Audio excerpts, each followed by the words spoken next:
Well, it's 20 minutes before 8. Thanks for being with us here on Morning Live. Now, Open Secrets and Shadow World Investigations have written to the Judicial Services Commission, that's the JSC, demanding a response about a complaint that they filed in August 2020, asking the JSC to look into the conduct of Judge Willie Seriti and Judge Hendrick Musi regarding the arms deal inquiry.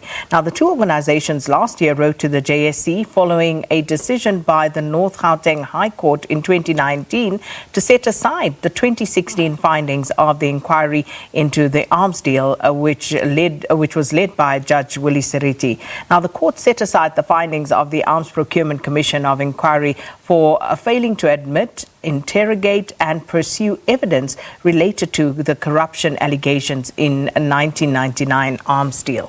Hennie van Vuuren is the director of Open Secrets, and he joins us now to talk a little bit more about this. Hennie, good to see you. Welcome to Morning Live. Morning, Sakina. So let's just start with the letter that you sent to the JSC. It was sent in August last year, and you had, of course, also sent a reminder about that earlier. So please explain to us, have you had any response from the JSC regarding your letters? Yeah, Sakina, thank you very much. Shadow World Investigations and Open Secrets have been pursuing justice in issues around the arms deal for many, many years, primarily through investigative work and working with social movements like the Right to Know, Corruption Watch, and many other organizations who have been demanding justice for corruption in these deals. Last year, in August, we made a decision to submit a detailed submission to the Judicial Services Commission, and that set out reasons why we believe the JSC needs to investigate the conduct of those two judges, which you mentioned, Judge Willie Seriti and Hendrick Musi, who headed up this commission of inquiry that cost well over 100 million rand into the arms deal, found no evidence of corruption, and we argue did not consider key evidence that was put before it, and certainly did not call key witnesses in that process. Now, what we require, and we as members of the public have requested in doing so and giving this detailed evidence to the Commission, is we are asking them to commence with an investigation. As you correctly point out, we've now sent 2 follow-up letters, the one most recently only a few weeks ago to the Commission, continuously requesting them for an update. Where are you? What are you doing? Please give us an update. We had heard nothing from them. And Sakina, what I'm very happy to be able to say right now is that finally we received late last night, I think that was following the questions from your producers and other members of the media, a note from the Commission to indicate that they are indeed applying their minds, and we can anticipate a response by the 7th of May. So the pressure finally is on, but it has taken them more than half a year even to consider a very serious complaint, and a complaint which of course has implications for the integrity of the judiciary in its entirety, precisely the reason why we lodged it. So just for the benefit of everybody, Hennie, the JSC, of course, is an organization that is tasked with dealing with the conduct of judges, amongst other things. So what exactly are you asking the JSC to do in this case? Well, effectively what we're doing is we're asking potentially for the JSC to look into the conduct of these two judges in this position. And as you say, they correctly, as a body, as an organization chaired by the Chief Justice, are responsible both for appointing judges, but also sanctioning ultimately the judges who act in a manner which brings the judiciary into disrepute, or act in a manner that's potentially unlawful. And certainly in this instance, I think there is strong evidence to show that those judges have acted in a manner which is far below the standard of integrity we would require of judges in a democratic South Africa. And we would ultimately want the JSC to apply its mind and to provide some kind of censure, some kind of a sanction. Now, Judge Seriti, who used to sit on the Supreme Court of Appeal, so remember he was in fact on the country's second highest bench, is no longer a judge. He's effectively retired. But we know that judges like he and other others are often called on to do service for the country in future, and we want to ensure that his potential future work for the state is treated with, in the public interest, is treated with some circumspection, and ultimately that a strong signal is sent throughout the legal system that the kind of conduct that we saw at the Seriti Commission, what was effectively a cover-up of massive corruption involving large European arms companies, important politicians in South Africa, and middlemen, is not allowed to proceed. And we argue, rather, is not allowed to happen again. And we argue that's precisely what's happened in this instance, and that is deserving of proper public sanction. So, Hennie, when you say there was a cover-up during that particular commission, and we know, people express this view about how much these commissions actually cost the South African taxpayer, as opposed to the results that South Africans would get from it, or any form of justice post these commissions. So let's talk about that. Because, as you rightly say, the court set aside the Commission's findings as a whitewash in this case. So let's talk about those findings and what exactly was said about the Commission. Yeah, absolutely, Sakina. I mean, I think, firstly, when one talks about numbers, I think it's extraordinary that as I said, well over 100 million rand was spent on this commission, which was effectively a farce. I should say that myself from Open Secrets, as well as our colleagues Paul Holden and Andrew Feinstein from Shadow World Investigations, were called as witnesses. And so we followed the work of the commission very closely throughout the process and saw it firsthand, and recognized that that was a reason for us to pull out, was the kind of conduct we were seeing. The evidence that we were presenting was simply not being taken seriously, and requests for the commission to do its work, to gather evidence, to call key witnesses, was simply not heard by the commission. And frankly, we got a sense that there was a particular narrative that the commission was interested in establishing.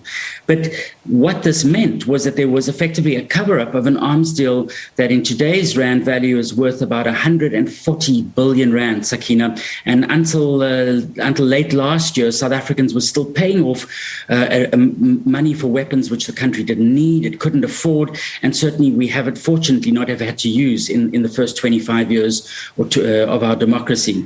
And so it was an enormous waste of public resources to benefit, again, a small group of European arms companies, a group of politicians, and like Jacob Zuma, but he's certainly not the only one, and therefore he and the French arms company Thales are going to appear in court. Importantly, when Corruption Watch and Right to Know, two civil society organizations, approached the court in 2016, they requested the North Gauteng Court to set aside effectively the findings of that commission, and the commission found certainly that there were good grounds to do so, precisely because there hadn't been a proper application of its mind of the facts that had been presented before it.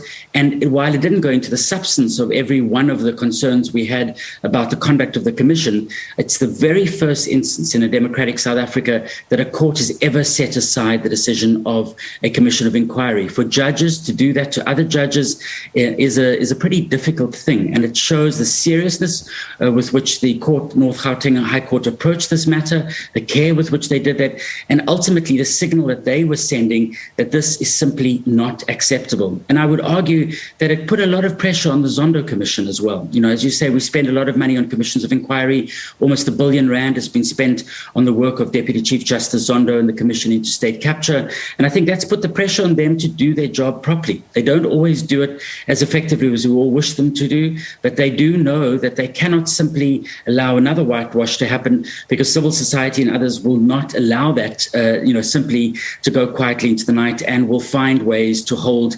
commissions of inquiry to account in future if there were to be a cover-up.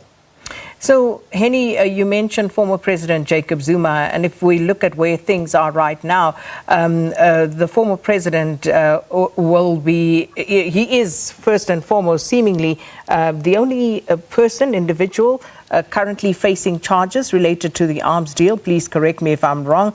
I can't think of anyone else off the top of my head right now. And obviously that case involving Thales will be going before the courts in all earnest this month. That is what we're told. But at this stage, What sort of hope do you still harbor in terms of what could come out of this process, and what sort of truth we can still glean in justice regarding the arms deal at this stage? Yeah, thanks, Sakina. I think it's a good question. After many, many years of struggle led by many activists and by the work of investigative journalists in South Africa, the question always is this worth the fight? And I think we would argue absolutely so.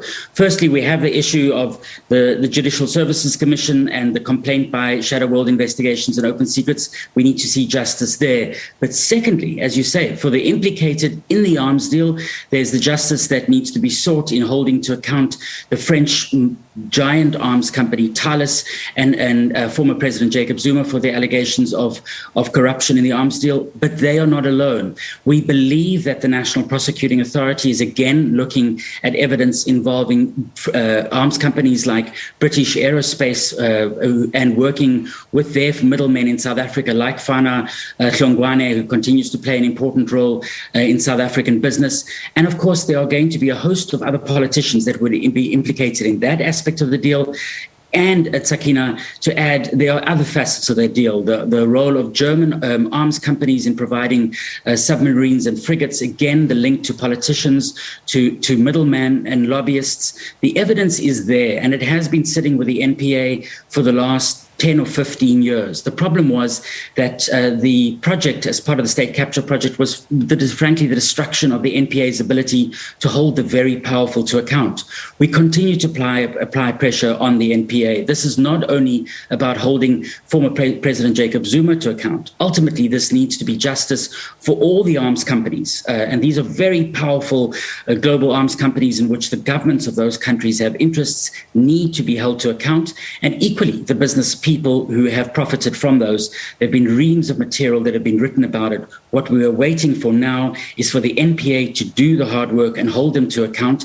And I think rightly so as the public, we need to continue asking the tough questions from Shamila Batoy and her colleagues, equally of the head of the Hawks, as to how far those investigations are, and ultimately that we demand to see justice.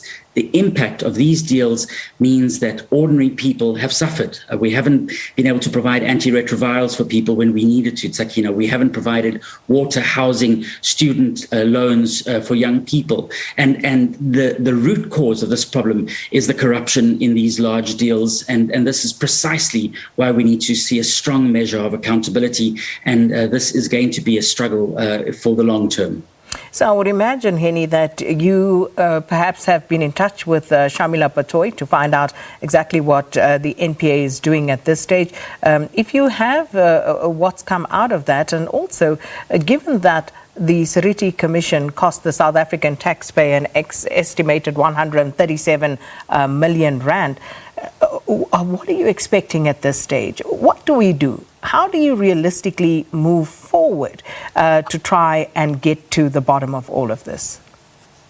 Sakina, firstly on the NPA, certainly I think our sense is that there are prosecutors that are looking at this at the NPA, but we don't believe in that the idea that state officials are often put forward and head of corporate entities who argue you simply need to trust us. We will continue to apply pressure on these bodies to ensure that they do the work that they are tasked to do by the public, and that is prosecute without fear or favor. And so that pressure is on, and it's also a requirement for people like Shamila Batoy, frankly, to come forward and take the public into their confidence and let them know where they are proceeding with those investigations. I think the matters are so well ventilated in the public domain that they can do so. So that's on that side. But in terms of the justice, in a sense, for that complete waste of expenditure of the Seriti Commission, I think it's important that this is an attempt. This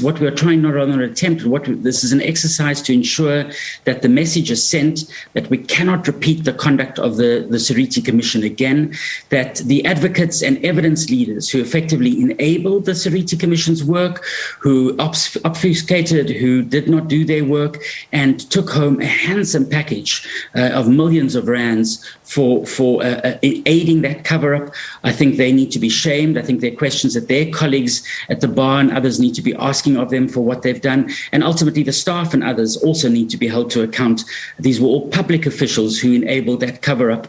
So there is a ream of other elements of accountability that need to follow. I think the crucial element right now, given the allegations of impropriety in the judiciary that we've seen at the State Capture Commission, the argument that state security and others have effectively been potentially have funded, given money or potentially corrupted certain judges, now is the time to start fixing that.